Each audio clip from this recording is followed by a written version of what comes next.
नमस्कार दोस्तों, आप सभी का हमारे YouTube चैनल एमएन क्लासेस में स्वागत है। आज हम लोग चर्चा करेंगे, अभी संडे पेपर होता आपका छत्तीसगढ़ सहकारिता बैंक का, तो उसमें मैथ्स और रीजनिंग में जितने भी सवाल आए थे, लगभग 10 सवाल आया था, तो सारे का हम देखेंगे आंसर। यहाँ पे सवाल को हम देखेंगे, ट्रिक से भी बनाएंगे और डिटेल से भी करेंगे।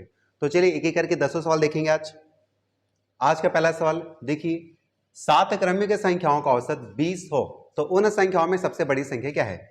7 क्रमिक संख्याओं का औसत 20 हो तो उनमें सबसे बड़ी संख्या क्या है।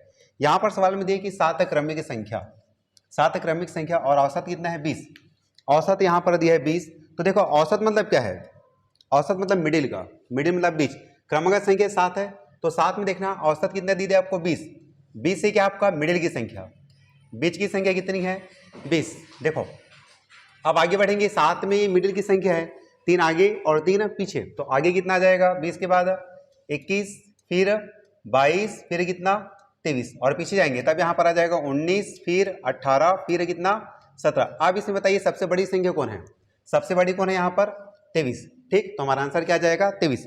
सबसे बड़ी संख्या यहाँ पर है 23, तो यहाँ पर आ जाएगा ऑप्शन नंबर सी। ठीक है, आया लोग समझ। चलो अगला सवाल देखिए। अगला सवाल, प्रश्न चिन्ह के स्थान पर कौन सा अंक आएगा। देखो अब यहां पर देखो, सबसे पहले यहां पे काम रहेगा सीरीज को, ये कौन सा यहाँ पे पैटर्न है पहचानना। पहले ये सवाल आप देखिएगा, एक नजर पहले देखना, देख लिए।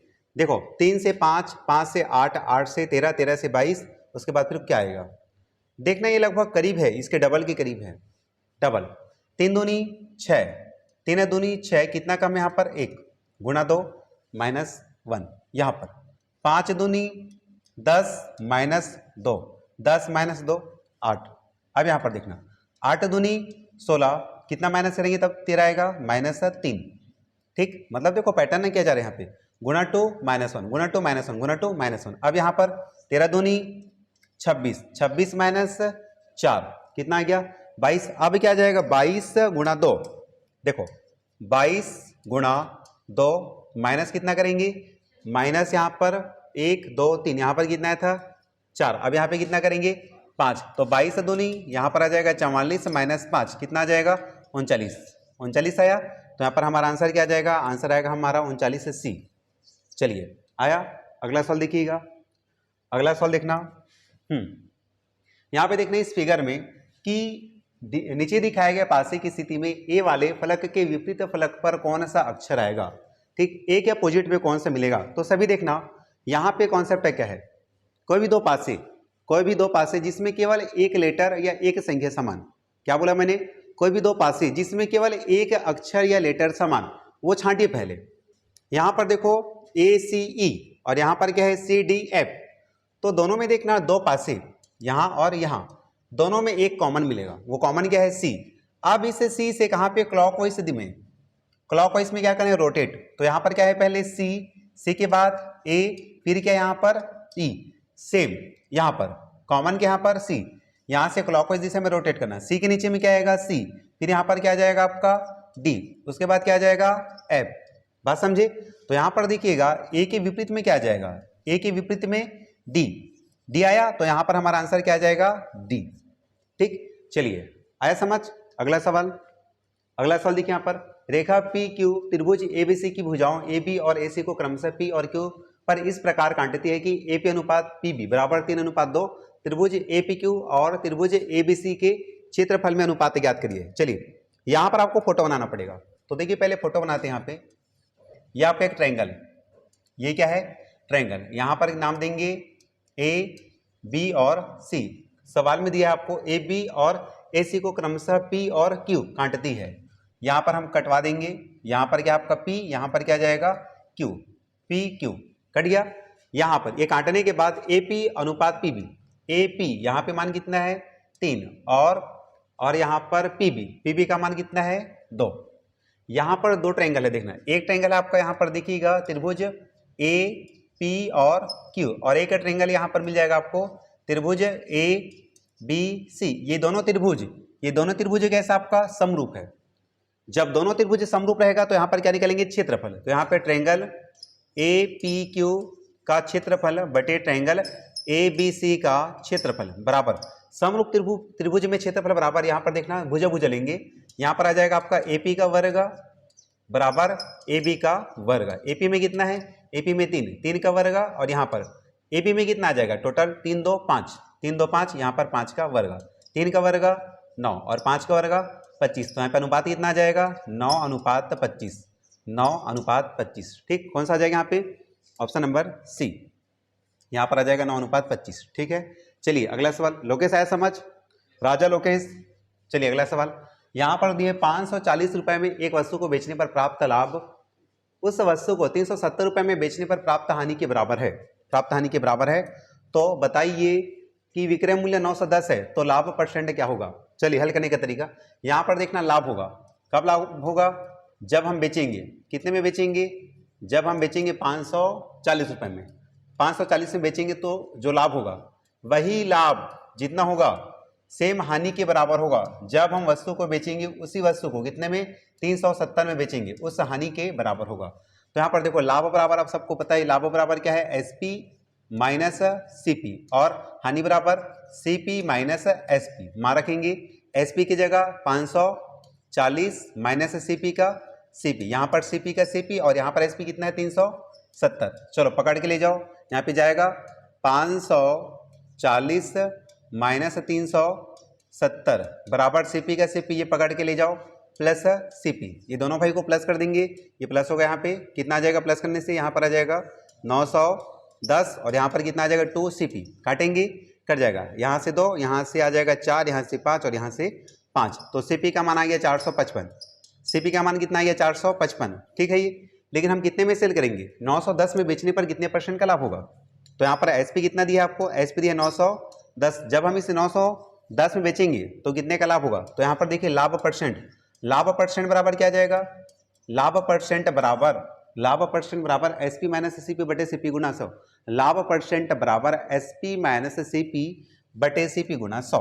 देखो एसपी का मान कितना है 910 और सीपी का मान कितना है 455, 455 ठीक, गुणा 100 बटे में आ जाएगा सीपीसी का मान 445, दोनों में डिफरेंस कितना आएगा, दोनों में डिफरेंस आ जाएगा 455 गुणा 100, फिर यहाँ पर कितना है 455, 455 से 455 कट जाएगा, कटा, यहाँ पर कितना आ गया 100%, कितना मिल गया 100%, हमारा आंसर कितना आ गया 100%। तो यहाँ पे कितना मिल जाएगा 100%, 100% में क्या आपका यहाँ पर दिया जाएगा। ठीक, चलिए अगला सवाल आया लोकेश, रुकमणी आया समझ। चलिए अगला सवाल, यहाँ पर देखो, किसी मूलधन पर यदि 2 वर्षों का साधारण ब्याज 48 रुपये और सीआई कितना है, सीआई यहाँ पर दिया है 5088 रुपये, तो ब्याज की दर कितनी है। यहाँ पर एक कॉन्सेप्ट है समझना कि पहले साल का एसआई और पहले साल का सीआई एक समान होगा, पहले साल का एसआई और पहले साल का सीआई एक समान होगा, और प्रत्येक वर्ष का एसआई एक समान होता है। क्या चीज़ बोला मैंने, 2, प्रत्येक साल का एसआई एक समान होगा और पहले साल का सीआई और पहले साल का एसआई दोनों बराबर होगा। तो यहाँ पर देखना सभी, यहाँ पर देखिए कि एसआई कितना है 2 साल का ना, 2 साल का यहाँ पर आपको दिया एसआई, 2 साल का एसआई कितना दिया है यहाँ पे 4800 रुपया, 2 साल का एसआई 4800 रुपया, और यहाँ पे 2 साल का सीआई कितना है, 2 साल का सी यहाँ पर दिया आपको 5088। ठीक है, यहाँ पर आप देखिए डिफरेंस, दोनों में डिफरेंस कितना आएगा, यहाँ पर दोनों में डिफरेंस आ जाएगा 288 रुपया, कितना आ गया 288। यही क्या आपका ब्याज है, यही क्या है ब्याज। मैंने बोला आपको कि पहले साल का एसआई और पहले साल का सीआई एक समान होगा, 2 साल का कितना है एसआई आपका, 2 साल का एसआई 4800 है, तो 1 साल का एसआई कितना आएगा, 1 साल का एसआई इसका आधा कर देंगे, आधा कितना आएगा आपका 2400। अब सब ध्यान देना राहुल, देखो पहले साल का एसआई कितना आ गया, पहले साल का एसआई 2400 और ब्याज कितना आ गया।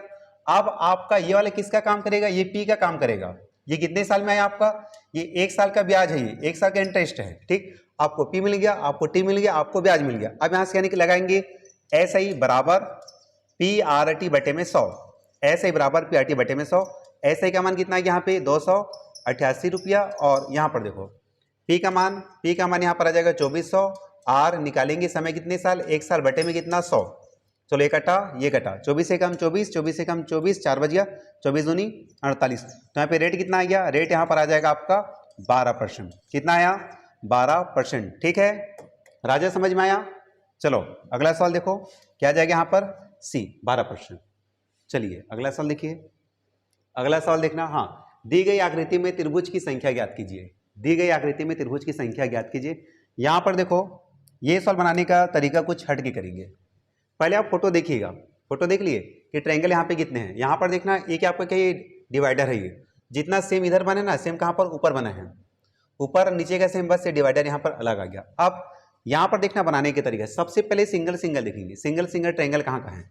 यहाँ एक सिंगल है, यहाँ एक सिंगल, यहाँ एक सिंगल और यहाँ पर एक सिंगल। इधर कितना मिल गया, 4, सेम कहाँ जाएगा ऊपर, 1 2 3 और 4। सिंगल सिंगल कितने, 4 4 8। एक वाले त्रिभुज में कितना आ जाएगा रमण, कितना आएगा, 4 4 8।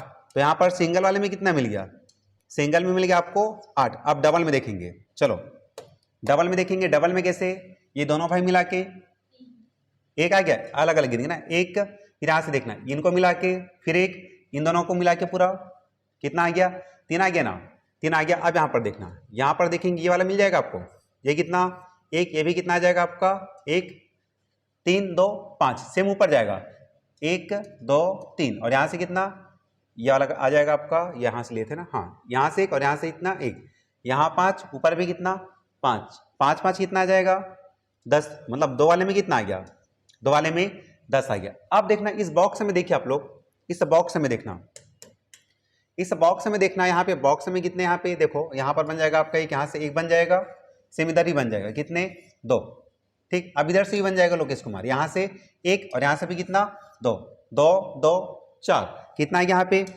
यहाँ पर देखेंगे इस वाले में कितना आ गया, 4 आ गया, 4 आ गया। अब फिर आगे देखना, अब हम बात करेंगे यहाँ पर देखो ये बन जाएगा पूरा एक कंप्लीट एक और यहाँ से कितना एक कंप्लीट एक, कितने 2, ये 2, इन्हें सबको प्लस कर देंगे, कितना आ जाएगा, इन्हें सबको प्लस करने से आपको मिल जाएगा 24 ट्रायंगल, कितने 24 ट्रायंगल। आया समझ? चलिए अगला सवाल, अगला सवाल देखिए, हाँ, पिता और पुत्र की आयु का अनुपात 7:2 है। 5 साल पहले ही उनकी उम्र का गुणनफल कितना 150 था। तो पिता की आयु ज्ञात करें, तो पिता की आयु ज्ञात करें। तो देखो सब यहाँ पर पिता और पुत्र के आयु में अनुपात कितना है, 7:2 है, ठीक। यहाँ पर देखिए सबसे पहले यहाँ पे लिखिएगा पिता और पुत्र, पिता और पुत्र अनुपात कितना दिया है राहुल, यहाँ पर दिया 7 1 और यहाँ पर 2 1 से कर देंगे, क्या कर देंगे। अब देखो आपको दिमाग क्या लगाना है, पिता यहाँ पे कितने अनुपात में 7, ऑप्शन में कितना 30 45 35 और 40, 7 से कौन भाग जाएगा 35, कौन जाएगा 35। तो यहाँ पर पिता कितना आपके 7 1 और 7 1 बराबर क्या करेंगे 35 करेंगे, ऑप्शन बेसिस से करेंगे सवाल। यहाँ से 7 1 7 7 5 35, तो 1 से बराबर कितना आ जाएगा 5, 1 से बराबर 5। अब यहाँ पर देखना पिता कितने साल के, यहाँ पर 7 1 7 5 35 और पुत्र कितने साल के 5 दूनी 10। अब यहाँ पर हम करेंगे क्रॉस चेक करते हैं। क्रॉस चेक कैसे, देखिए सभी 5 साल पहले पिता और पुत्र की उम्र का गुणनफल कितना आना चाहिए 150। कब की बात है यहाँ पर 5 साल पहले, ठीक लोकेश, 5 साल पहले। अभी पिताजी कितने साल के 35 साल, तो 5 साल पहले कितने साल के चलेंगे यहाँ पर 30 और पुत्र भी कितने साल का ही 10, 5 साल पहले 5 साल का, 30 गुणा 5 कितना आ गया 150। क्रॉस चेक हुआ, सेटिस्फाइड है ये। तो यहाँ पर देखो पिता कितने साल के, फिर पिता की वर्तमान आयु या आयु कितना लेंगे यहाँ पे 35 साल, ठीक, सी आएगा। चलिए अगला सवाल देखना है। यहाँ पर देखो एक कुट भाषा में अनुवादित कुछ शब्द निम्नलिखित है, ठीक। तो यहाँ पर आपको बताना है कि हॉर्स राइड का मतलब क्या है। चलिए यहाँ पे कॉन्सेप्ट में ध्यान देना, कोई भी दो लाइन जिसमें केवल एक शब्द समान, कोई भी 2 लाइन जिसमें केवल एक शब्द समान। चलो पहले और दूसरे मिलेंगे, तो यहाँ पर देखो क्या मिल गया आपको सैडल, यहाँ पर क्या आ गया सैडल, मिला कि नहीं मिला। इधर क्या है आपका MYN, यहाँ पर क्या है आपका MYN, ठीक। तो यहाँ पर सभी देखना आपको मिल गया, क्या चीज मिल गया यहाँ पे MYN का मान कितना आ गया, यहाँ पर आ गया आपका सैडल, इसका कितना आ गया सैडल। अब देखो कौन सा बच गया यहाँ पे केबल के क्या आ जाएगा, केबल का आ जाएगा आपका हॉर्स, कौन सा बच गया आपका हॉर्स आ गया, ये आपका बच गया WIR वीर, इसका मतलब क्या आ गया आपका वहां पर क्या है राइड आ गया। आप सवाल में किसका बताना है, सवाल में आपको बताना है, देखो यहाँ पे हॉर्स राइट का मीनिंग है क्या है। तो हॉर्स का क्या निकाले हम लोग अभी, हॉर्स का क्या निकाले, केवल। हॉर्स का क्या आ गया, केवल। और राइट का क्या निकाले, वीर। तो यहाँ पर क्या जाएगा, WIR। ठीक, क्या जाएगा आंसर आपका ए, क्या जाएगा आपका ए। ठीक है, चलिए अगला सवाल आया समझ। अगला सवाल देखिएगा, यह है आपका अंतिम। कौन सी धनराशि साधारण ब्याज से 5 वर्ष में 520 रुपए और 7 साल में 568 रुपए हो जाएगी। आपका एक ही सिद्धांत है, हर साल का ऐसे ही क्या रहेगा आपका, एक समान। प्रत्येक साल का ऐसे ही जाएगा आपका एक समान। तो देखो यहाँ पर 7 साल में कितना बन गया रुपए आपका, 7 साल में कितना बन गया, 7 साल में आपका बन गया 568 रुपए। और 5 साल में कितना बन गया यहाँ पर 520 रुपए। दोनों में अंतर निकालेंगे, कितने का डिफरेंस आएगा दोनों में, 7 और 5 में डिफरेंस 2 साल। तो यहाँ पर आपको क्या मिल जाएगा, 2 साल का ऐसा ही मिल जाएगा। 2 साल का ऐसा ही कितना आएगा, दोनों में डिफरेंस 48 आएगा। 2 साल का ऐसा ही 48। तो बताइए 1 साल का ऐसा ही कितना आएगा, 24 आएगा। 2 साल का ऐसा ही 24। ठीक, यहाँ पर कितने साल है, 5 साल है और एक कितना आपका 7 साल है। तो 5 साल का बताइए आप, 5 साल का ऐसा ही कितना आ जाएगा, 24 गुणा 5, 24 पंचे 120, 24 पंचे 120।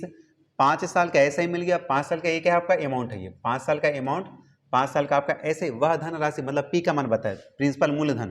तो पी बराबर आप सबको पता है ए माइनस क्या होगा, ए माइनस ऐसा ही। ए का मान कितना है आपका 520 रुपया, और ऐसे कितना निकाले हम लोग 120 रुपया। दोनों में डिफरेंस कितने गए, 520 माइनस 120, यहाँ पर आ जाएगा 400। तो पी का मान कितना है राहुल, पी का मान 400, पी का मान 400 कौन सा आ जाएगा यहाँ पे, यहाँ पर आ जाएगा आपका 400, यहाँ पर आ जाएगा ए। ठीक है, चलिए सभी लिखिएगा।